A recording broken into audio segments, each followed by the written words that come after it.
Hey everybody, this is Kyle with Attack of the Fanboy. We're here at the WB Games booth. We just checked out Batman Arkham Knight, and I'm talking to Guy Perkins with Rocksteady Games. How are you doing? I'm very well, Kyle. Very well. Nice to see you. Nice to see you. So we got to try Batman Arkham Knight. It is looking great. Obviously, the game is out next week. So what's the reaction been so far? The reaction has been overwhelming. It's amazing to be here the week before the game comes out, to see the fans so passionately embracing the game, loving the experience we're showing them today. So yeah, we're super stoked to be here and can't wait for next week. Awesome. So what, the biggest addition I would say to Arkham Knight is the Batmobile. So can you talk a little bit about the Batmobile, what it adds to the game and how it functions? Yeah, the Batmobile is the single biggest addition we've brought into the franchise. When we kind of set out development like 4 years ago, it was what was the one feature that we really wanted to bring to life, and it was the Batmobile. We wanted to give gamers like the ultimate Batman experience, and in order to do that you have to have the car, you have to have the iconic vehicle. So we set about building a game that would support the car, and it has essentially meant that we had to change the way we were thinking about building the game. We had to move to the new hardware, so in new gen only. We had to build the entirety of Gotham City for you to drive around. You know, we had to introduce the car, and it had to be not just any car, it had to be the car. You know, it's the Batmobile, so it's got pursuit mode, it's got battle mode, it's got loads of gadgets that augment Batman's abilities in every way. It's just a phenomenal piece of kit, and we're so pleased with the results, and we hope that gamers love it as much as we do. So essentially you're saying that the game was built around the idea of the Batmobile?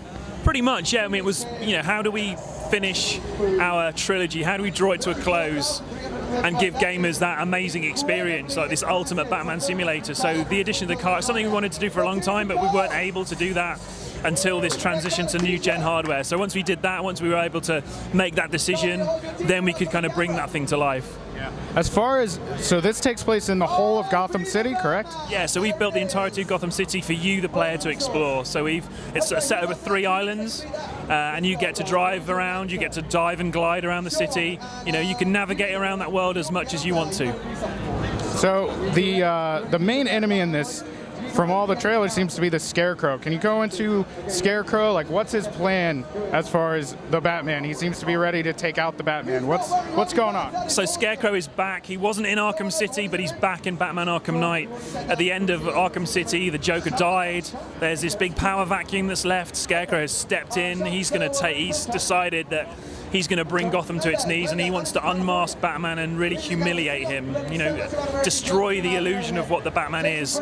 So he's a great guy to have on board as our key villain, our key protagonist. And he threatens at the beginning of the game to detonate a fear toxin bomb in downtown Gotham. Commissioner Gordon evacuates the city, and it's up to you as Batman to find that weapon and stop it being detonated.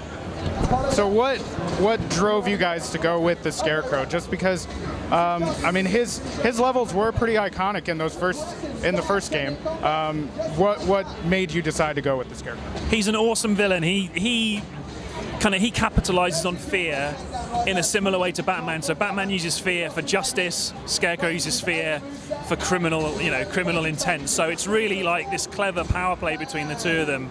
Scarecrow's quite he's not a physical enemy, he's not like a strong character physically, but he's a very challenging opponent mentally, and also this use of fear and fear toxin is a great way to kind of antagonize Batman and bring him to his knees. But the Scarecrow's bringing with him the Arkham Knight, so he does have a physical presence in the form of the Arkham Knight. The Arkham Knight's rolling into Gotham with his soldiers, with his drone tanks, with his airborne drones. So he's this very physical opponent for Batman to take on. Hence, the Batmobile transforming into battle mode. It's like a tank that can take on the forces of the Arkham Knight. It's like a punch and a counter punch. So there's also other characters that help Batman out. We've got Nightwing, Robin, and Batgirl, correct?